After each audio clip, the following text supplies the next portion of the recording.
আসলে যে উদ্যোগটা নেওয়া হয়েছে এটা নেত্রকোনার জন্য অভিনব একটা উদ্যোগ। এর আগে কখনোই শিক্ষা সম্মেলন বা শিক্ষক সম্মেলনটা হয় নাই, তো সেজন্য সম্পূর্ণ প্রশংসার দাবিদার হচ্ছে আমাদের প্রিয় স্যার।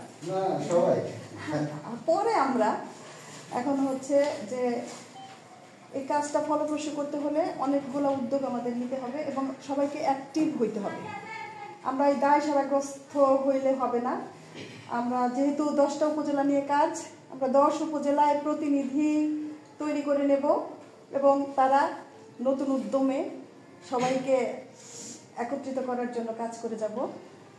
আর হচ্ছে বাদবাকি অনুষ্ঠান কীভাবে গোছানো হবে, কীভাবে কোন আঙ্গিক কী কী থাকবে এই বিষয়ে বিশেষ স্যাররা আছেন, তারা সিদ্ধান্ত নেবেন। আমার এটাই কথা হলো যে 10টা উপজেলায় যদি আমরা নির্দিষ্ট সংখ্যক শিক্ষকগণ কাজ করি, অবশ্যই আমরা ফলপ্রসূ হব এবং অনুষ্ঠানটাকে প্রাণবন্ত করতে পারবো ইনশাল্লাহ। ধন্যবাদ।